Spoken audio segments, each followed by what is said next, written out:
이번 주에 제가 몇몇 청년들을 좀 신방했습니다. 신방하면서 다시 한번 느낀 게 있습니다. 자기 자신이 예수님을 믿는다고 생각하고 교회를 다닌다고 생각하는 사람들이라고 해서 꼭 비슷한 생각, 같은 생각을 갖고 있지 않다는 겁니다. 지금 저 기둥 뒤에도 지금 형제가 한 명 있는 건가요? 아, 그렇구나. 누구지? 승용가요? 네, 어쨌든 죄송해요. 자기를 기독교인이라고 규정하는 사람들의 종류는요, 사실 너무 다양한 것 같아요. 그렇지 않습니까? 교회를 다니니까 난 기독교인이다라고 스스로 얘기하는 사람들이 꽤 있어요. 근데 막상 이렇게 대화를 하고 물어보면 기독교 신앙에 대해서 뭐가 뭔지를 잘 모릅니다. 예수님이 누군지도 잘 모르고 그런 거였어요 라고 나중에 얘기하는 경우도 왕왕 있는 것 같아요. 그리고 스스로 교회를 다니고 있으면서 교회를 다니는 사람은 어떤 삶을 살아야 되는지에 대한 생각도 다른 것 같습니다. 그리고 교회를 다니면서 성도로서 살 때 다른 사람의 어떤 모습을 어떤 식으로 용납해야 되는지, 어떻게 바라봐야 되는지에 대한 시선도 너무나 다양하죠. 여러분, 요즘에 쿨한 사람, 열린 사람, 조금 의식 있는 사람처럼 행동하려면 어떻게 해야 되는지 아십니까? 절대로 나만 맞다고 주장하면 안 됩니다. 난 이런 생각을 갖고 있는데 넌 어때? 하고 어떻게 얘기해야 되죠? 그 다음에 너 그렇게 생각하는구나. 근데 난 그렇게 생각하지는 않고 좀 다르게 생각은 하는데 네 생각을 존중해. 그렇죠? 존중 안 하면 꼰대, 나쁜 놈, 그리고 센스 없거나 시대에 뒤떨어진 생각을 하는 사람이죠. 그 생각이 교회 안에 있다 보니까, 여러분, 교회 다니는 사람들 중에도 의외로 그런 얘기하는 거 아십니까? 아니 뭐 기독교 믿으면 좋고 뭐 좋지, 뭐 좋은 얘기 듣고 하면 좋은데 뭐 굳이 다른 종교에 있는 사람들한테 그렇게 뭐 전도를 해야 돼? 안 믿는 사람들한테 전도해야 돼? 그냥 그 사람들의 삶을 존중해주면서 행복하게 살도록 내비두면 되는 거 아니야? 라고 말하는 사람이 진짜 많습니다. 아마 이 자리에도 있을 거예요. 여러분의 삶의 방식에 대해서, 특별히 도덕적인 삶의 부분, 가치 판단에 대한 부분에 있어서 혹시 틀린 부분에 대해서 누군가가 지적하고 그거 아니야, 이게 맞아 라고 이야기하면 여러분 유쾌하실까요? 어지간하면 불쾌할 겁니다. 그게 일반적인 태도죠. 당연한 거죠. 하지만 여러분, 누군가가 나에게 기분 나쁘게 느껴지는 말을 한다고 해서 그 말이 꼭 틀린 걸까요? 그건 또 아닙니다. 그렇죠? 여러분, 건강하려면 어떻게 해야 되죠? 좋은 음식을 먹고 운동을 열심히 해야 됩니다. 공부를 잘하려면 공부를 많이 해야 되고, 성적을 올리려면 성적을 올릴 만큼 공부를 해야 되죠. 시험에 통과하려면 시험에 붙을 만큼 공부를 해야 됩니다. 불편한 진실이죠. 근데 그 진실을 이야기해주면 여러분 어떻죠? 다들 이렇게 눈을 피하거나 아니면 너 나한테 왜 그래? 뭐 약간 이런 식이 되기가 쉽습니다. 여러분, 옳고 그름은 존재합니다.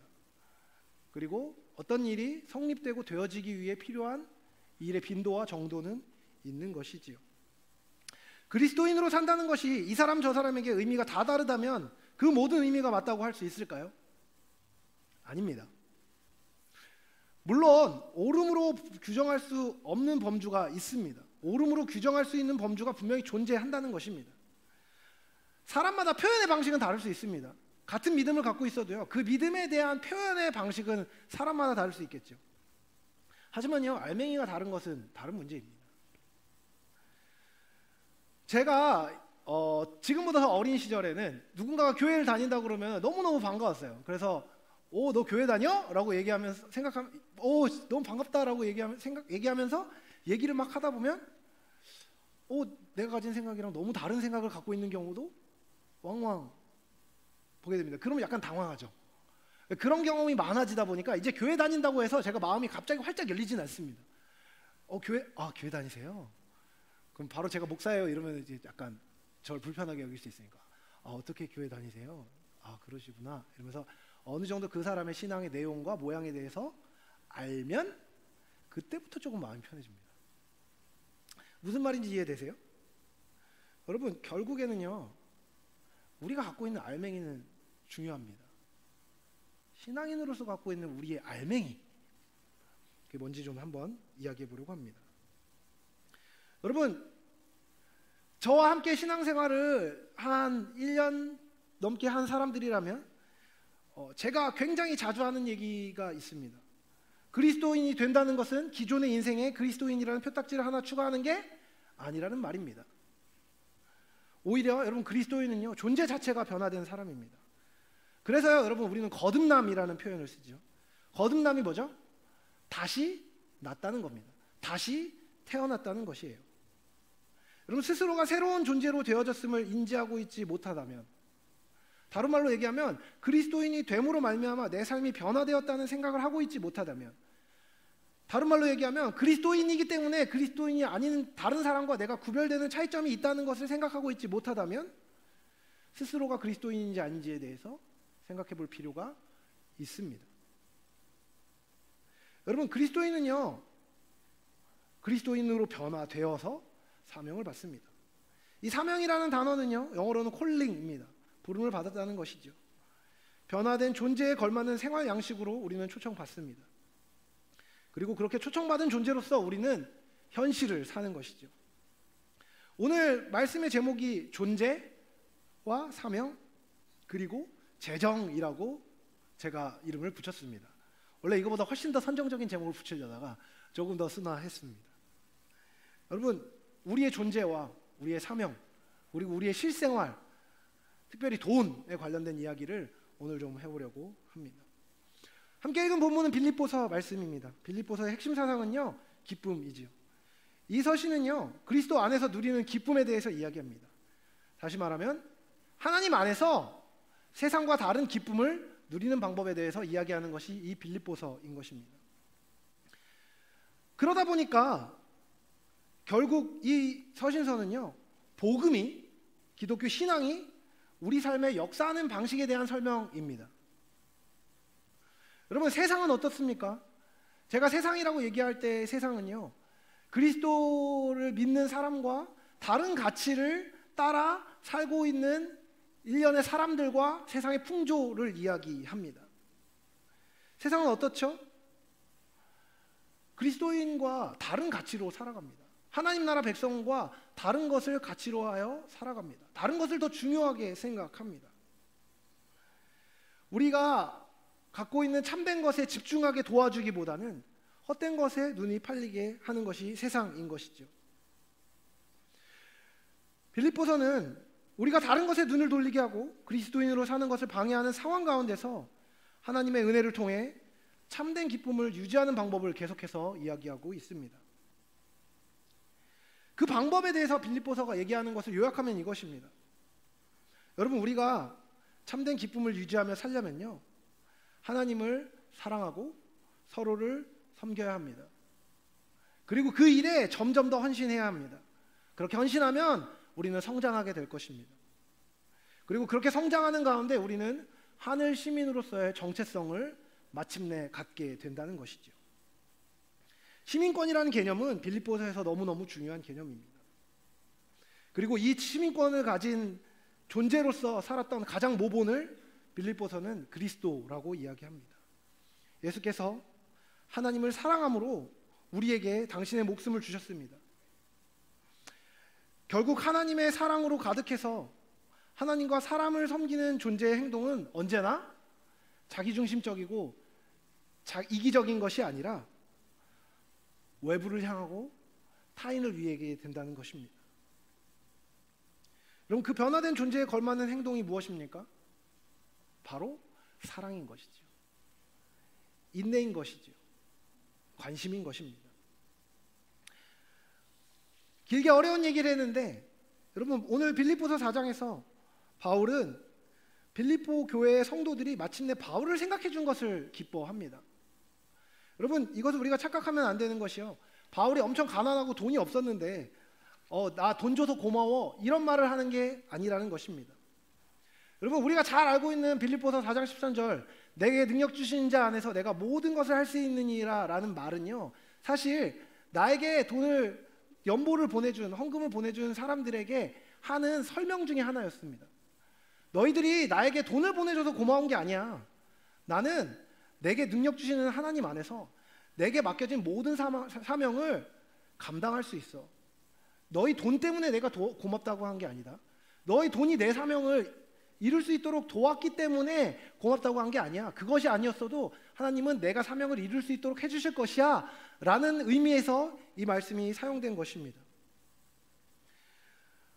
그는 사역의 괴로운 가운데, 어려운 가운데 있었지만 그것을 이길 힘을 갖고 있었습니다. 그런데 그 힘을 갖고 있는 그에게 더 기쁜 소식이 있었는데 무엇이었냐면 그 어려운 사명, 참된 삶을 향한 바울의 사역에 빌립보 교회의 교인들이 관심을 가졌다는 것입니다.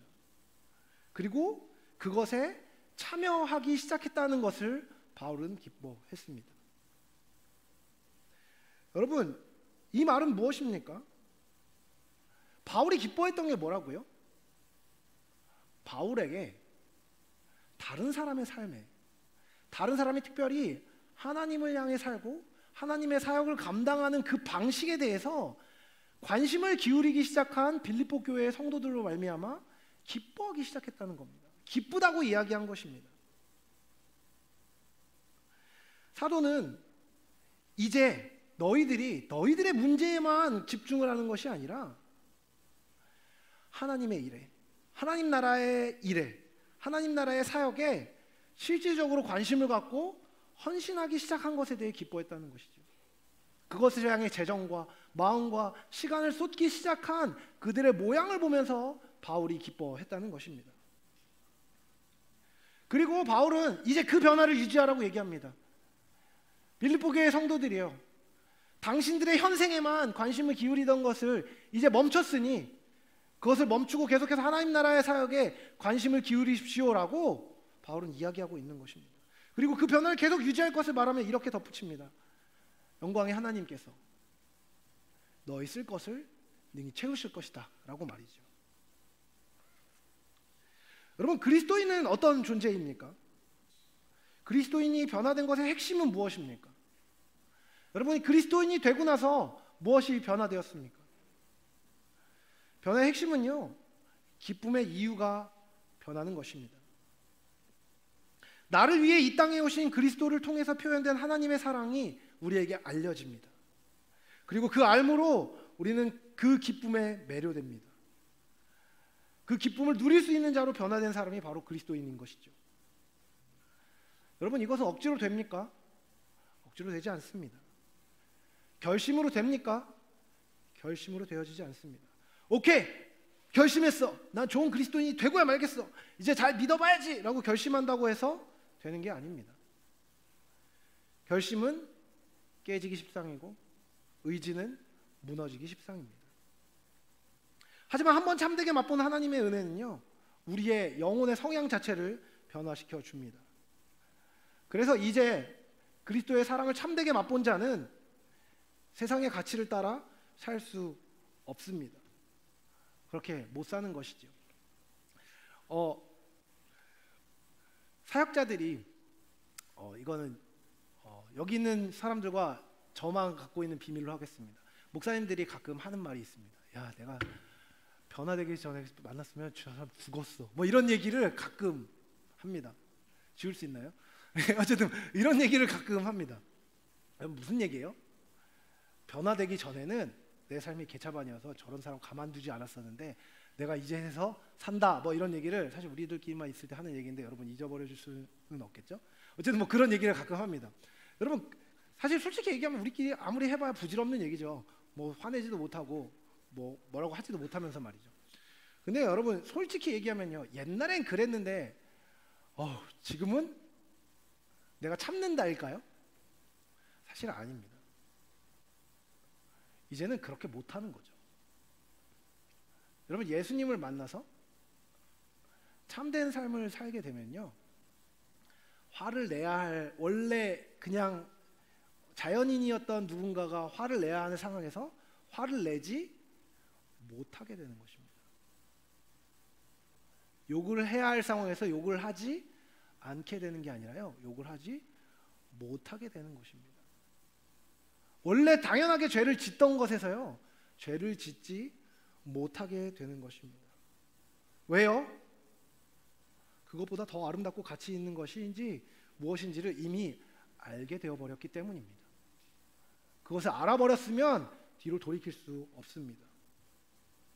그래서야 한편 그리스도인은요, 이미 돌이킨 죄로 다시 돌아갈 수 없는 것입니다. 돌아가기에는 내가 주님과 누려야 되는 것이 너무 가치 있기에 돌아갈 수 없게 되어지는 것이 그리스도인의 변화인 것입니다. 그래서 그리스도인은요, 하나님을 위해 살게 됩니다. 하나님을 위해 산다는 것은 무엇을 의미합니까? 나의 욕심, 나의 방법, 의롭지 못한 원래 나의 삶, 죄를 내려놓고 참된 방법을 취하며 의롭게 선을 위해 사는 것입니다.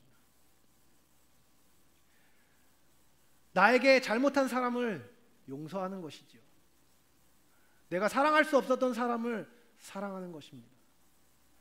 내가 옛날에는 무시했던 그 사람을 이제는 존중하는 것입니다. 아니, 무시했던 그 과거를 뉘우치고 존중하기로 결정하는 것입니다. 악으로 깡으로 대했던 그 삶을 버리고 선으로 겸손으로 대하는 삶을 살아내는 것입니다. 주님을 위해 손해보는 것입니다. 여러분, 그런 삶은요, 그리스도인이 되기 전에 들으면 의미 없고 바보 같은 삶입니다. 공허해 보이는 것이죠. 근데요, 여러분, 하나님을 위해 살아가다 보면요, 그 공허해 보이는 외침이 나의 것이 되어집니다. 진지하게 그 복음의 내용이, 선이, 진리가 받아들여지고 그것을 살아내야겠다는 마음이 들어가는 것이죠. 그것이 그리스도인이 되어진 사람의 모양입니다. 이 사람은요, 자신의 삶의 아름다움을 점점 발견합니다. 자신이 선택한, 아니 자신을 부르신 그 부르심의 소명의 아름다움을 발견합니다. 그리고 그것을 기뻐하지요. 그리고 그 아름다움과 기쁨에 다른 사람들이 참여하기를 바라게 됩니다. 여러분, 그렇게 변화되어서 그리스도인이 된 우리들에게는 부르심이 있습니다. 하나님이 초청하신 삶의 방식이 바로 그것입니다. 하나님을 위해 산다는 것은 사실 참되게는 가장 자기 자신을 위한 삶이기도 합니다. 하나님이 초청하신 삶의 방식이 인간이 누릴 수 있는 최고의 행복이고 최고의 기쁨이기 때문입니다. 죄를 짓는 것이 괴로워지는 것, 의를 행하지 않는 것이 어려워지는 것, 그리고 의와 선을 행하면서 기쁘고 충만하며 선을 누릴 수 있게 되는 것, 그것이 그리스도인의 사명입니다. 그리스도인이 되기 전에는 다른 사람을 마음껏 미워했는데 그리스도인이 되어서 예수 그리스도로 말미암아 새 생명을 얻었다면 누군가를 미워하고 있는 스스로를 불편하게 여기게 되는 것이죠. 미워하고 있는 자신을 두려워하게 되고 사랑하지 못하고 있는 스스로를 보며 괴로워하게 되고 사랑을 구하고 자비를 구하며 양선을 구하게 되는, 또한 사랑하고 사랑받는 모습을 보고 함께 즐거워할 수 있는 기쁨이 우리에게 생겨나는 것입니다. 우리의 사명은 십자가를 지고 세상에서 의와 희락과 평강을 이뤄내야 하는 고난과 어려움의 길입니다. 하지만 또한 그것은 그 길을 가는 사람만이 누릴 수 있는 기쁨의 길이기도 합니다. 그 아름다움을 누리는 삶으로의 초청, 그것이 저와 여러분의 부르심인 것이죠. 우리의 가장 큰 부르심이 뭔지 아십니까? 바로 하나님을 아는 것입니다. 그리고 그렇게 알고 누린 하나님을 알리는 사명이 우리에게 있습니다. 그것이 우리의 삶의 방식이어야 합니다. 그리고 그렇게 존재가 변화되어 사명을 인식한 사람은요, 실질적인 행동에 있어서 변화를 가져와야 합니다. 여러분, 존재가 변화되어서 사명을 알게 되면요, 당연히 우리 삶의 재화를 사용하는 방식이 변화됩니다. 목적 자체가 다르기 때문이죠. 하나님을 아는 것, 하나님의 알리는 것이 사명인 사람은요, 그것을 위해 시간과 재정을 씁니다. 그것이 우리의 삶의 방식이 되는 것입니다. 먹고 입는 것을 다 안 하고 내가 누려야 할 것을 누리지 않고 그것만 한다는 이야기를 하는 게 아닙니다.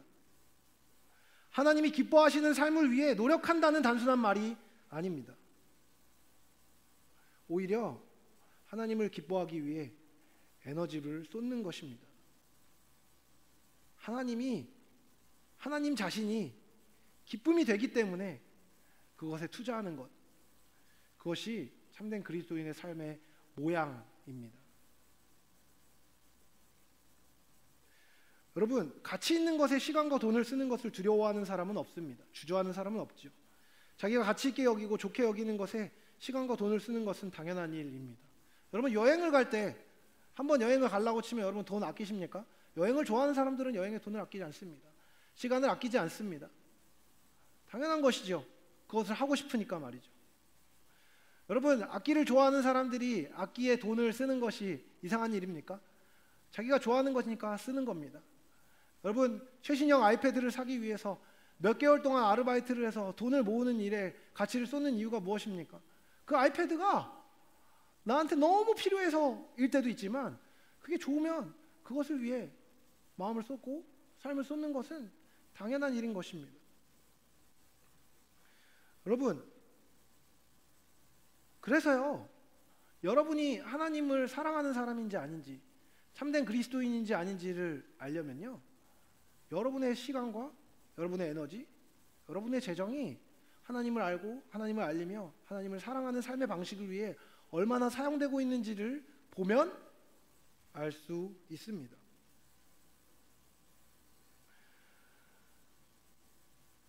제가 솔직히 한 번씩 죄송하게 생각하는 것 중에 하나는, 제가 가끔 설교 시간에 화낼 때가 있잖아요. 그렇죠? 그래서 화내면은 갑자기 우리 청년들 얼굴이 약간 이상해지는데, 저 사람 갑자기 왜 화내지? 약간 이런 표정이 들 때가 있어요.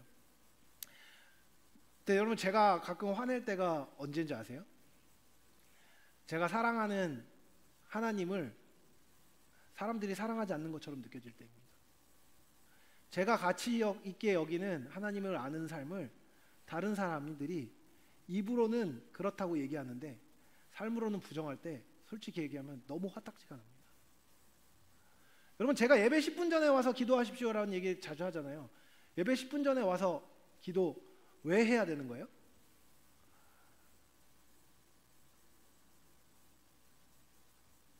여러분, 예배 10분 전에 기도하면 하나님이 영광 더 많이 받으시나요? 아니요. 예배 10분 전에 와서 마음을 정돈하고 하나님 앞에 있을 때 여러분의 삶에 허락되는 은혜가 더 크기 때문입니다. 여러분에게 더 좋기 때문이에요. 여러분, 성경 공부 제가 하라고 훈련 받으라고 쫓아다니면서 얘기할 때 가끔 화딱지가 납니다. 이게 날 위한 게 아닌데, 친해져오라고 하는 건데 왜 다음에 할게요 막 이러고 도망가고, 또 갑자기 눈 안 마주치고 막 도망다니고, 뭐 안 좋은 거 파는 사람인 것 같은 느낌이잖아요. 이상한 사람이 된 것 같은 느낌이 듭니다. 수련회 오라고 그러면은 안 오면 솔직한 마음으로 그냥 말라고 하고 싶을 때도 있습니다. 왜요? 여러분, 그 모든 것들은 하나님을 누리고 하나님을 아는 삶을 향한 초청입니다. 여러분의 삶에 가치가 투자되어야 되고, 하나님을 깊이 알고 하나님으로 말미암아 누릴 수 있는 삶의 힘을 얻고, 그 힘으로 세상 가운데서 참된 그리스도인으로 살 수 있도록 돕기 위해서 가치 있는 것을 향해서 시간과 삶을 쏟을 수 있도록 돕는 일들을 하고 있는 것인데, 뭔가 앞뒤가 바뀌는 느낌이 많이 듭니다.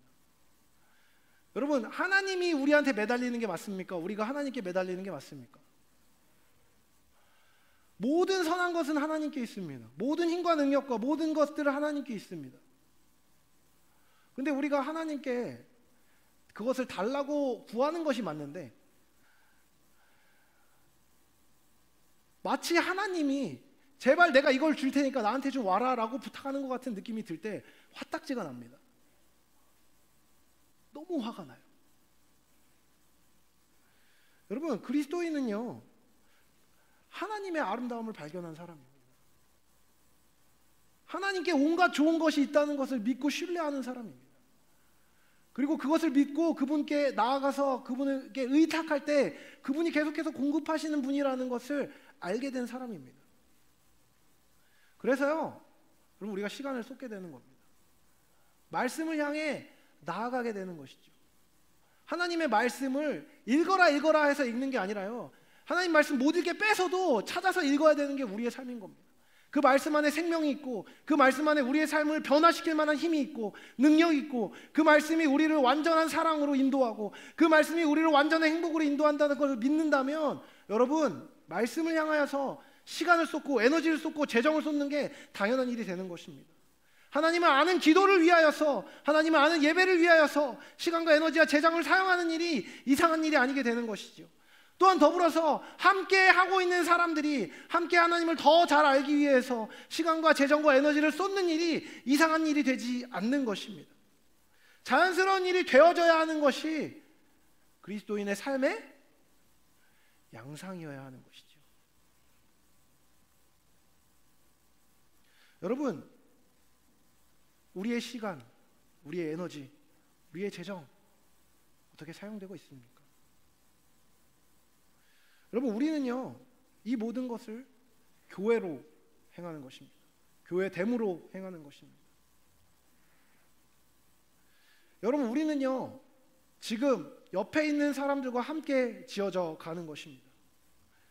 그래서 여러분, 옆에 있는 사람이 귀한 것입니다. 함께 하는 사람이 귀한 것입니다. 그리고 함께 하게 될 저기 앉아있는 어린 친구들도 우리에게는 귀한 사람이 되는 것이죠. 여러분, 지금 어디선가, 여러분 지금 이 예배당 안에 누군가가 졸고 있습니다. 그러면 그 졸고 있는 사람은 헛되고 바보 같은 사람입니까?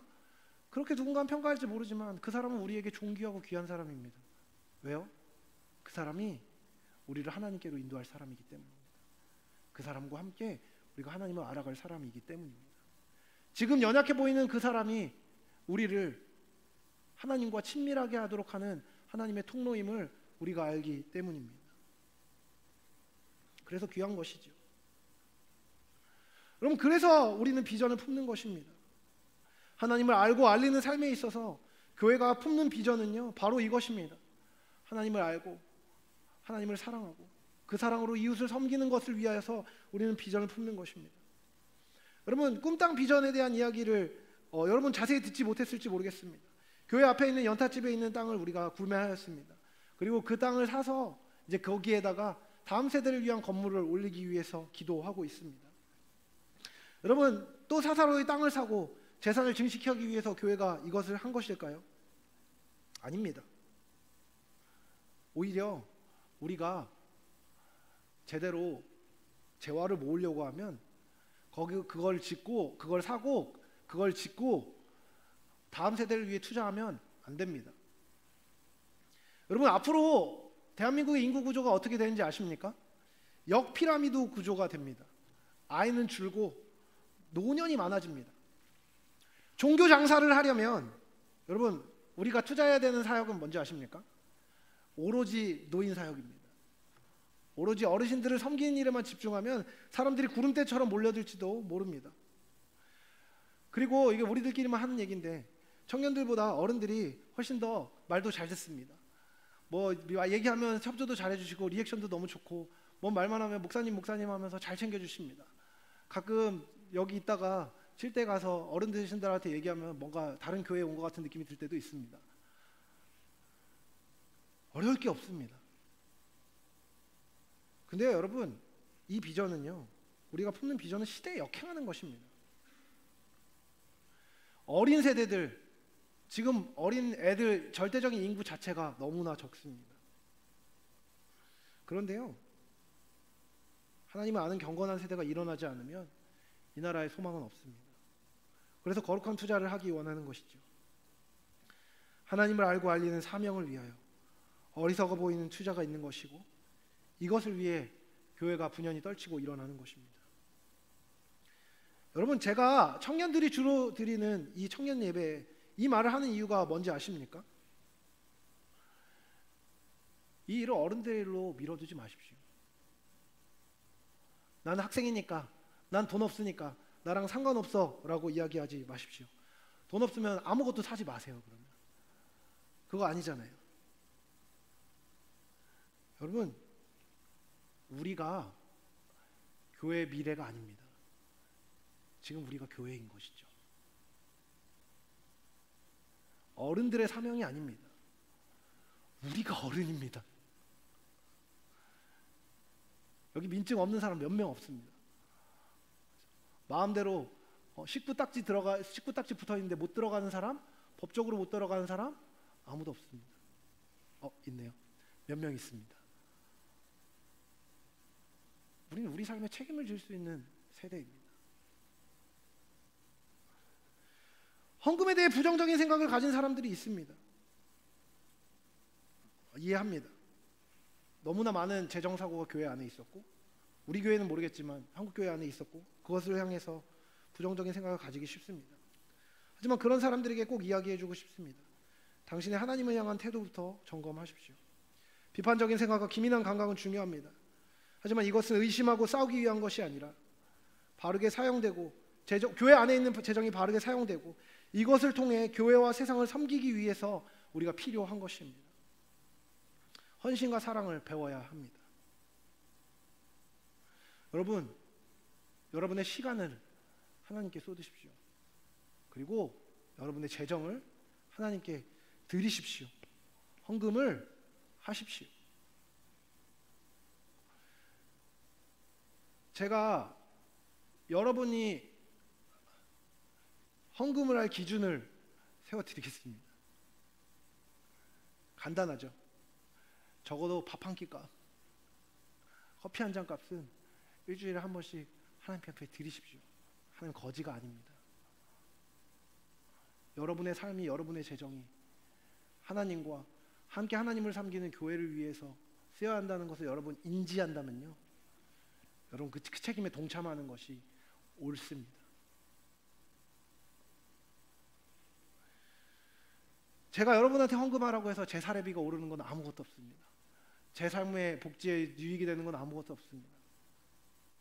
하지만 여러분, 젊은 세대가 재정을, 시간을, 에너지를 참되게 사용하는 방법을 모른다면 교회는 소망이 없는 것이죠.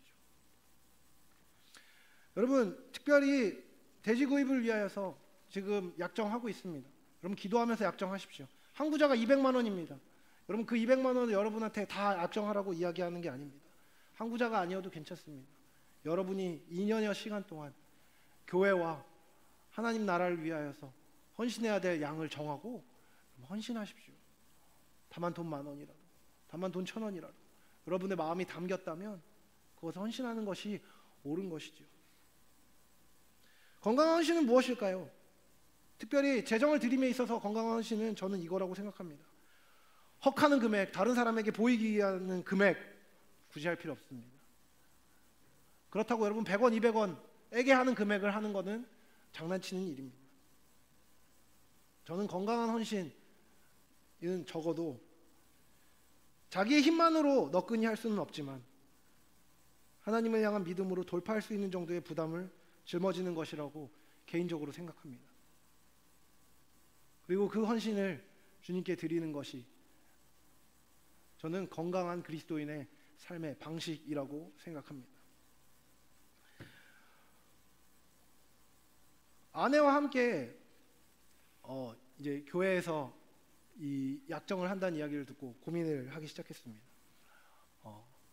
교역자 헌금이 교역자가 받는 사례가 뻔한데 뭐 어떻게 해야 되나, 아내가 막 고민을 엄청 하더라고요. 유은이 이름으로 해야 되는 거 아니야? 유신이 이름으로 해야 되는 거 아니야? 우리 어떻게 해야 되지? 어쩌고 저쩌고. 아직 다 정하진 않고 저희도 기도하는 중에 있지만 그런 이야기를 했습니다. 우리 힘으로 넉넉하고 너끈하게 할 수 있는 돈 성도들에게 본이 되지 않을 것 같다. 그렇다고 우리 사정에 너무 어긋나게 많은 돈 분수에 지나친다. 그래서 하나님 기뻐하실 만한 금액이 얼마인지 조금 더 기도해보자. 저는 마음속으로 사실 정한 건 있는데 기도하고 정하고 있습니다. 여러분, 여기 앉아있는 여러분 한 분 한 분이 특별히 하나님과 사람 앞에서 참된 삶을 살아가기 원한다면 재정의 훈련을 특별히 헌금을 약정하는 과정 안에서 하시기를 부탁드립니다. 말씀을 마무리하려고 합니다. 존재, 사명, 그리고 재정이라는 제목으로 말씀을 전했습니다. 여러분은 돈은요 중요합니다. 여러분이 돈을 어떻게 대하는지를 보면 여러분이 거듭났는지 안 거듭났는지를 알 수 있습니다. 돈은요, 하나님과 인간의 주인 자리를 놓고 경쟁하는 거의 유일한 눈에 보이는 존재입니다. 여러분, 근데 이 문제를요, 다른 관점에서 다루면 결국 뭔지 아십니까? 우리의 행동이 무엇으로부터 기인하는가입니다. 여러분의 삶은 참되고 일관성 있는 방식으로 사라지고 있습니까? 그리고 이것을 위한 참된 방식을 지키고 있습니까? 다른 말로 얘기하면 이겁니다. 교회에서 그리스도인으로 스스로의 정체성을 규명하고 제대로 된 가치를 가지고 살기로 결정한 뒤에 여러분의 월, 화, 수, 목, 금, 토, 일요일까지 돌아오는 삶의 시간 동안 여러분의 마음과 생각, 재정의 사용과 언어의 사용, 생각의 사용과 에너지의 사용이 일관성 있게 그리스도인답게 되어지고 있습니까? 그것이 되어지고 있지 않다면 우리는 우리의 마음을 점검해야 됩니다. 우리의 삶을 점검해야 합니다. 우리의 존재, 우리의 사명, 재화의 사명을 되돌아보고 참된 방식으로 살기를 구하고 그 삶을 연습하는 저와 여러분이 되길 사랑하는 주님의 이름으로 축복합니다.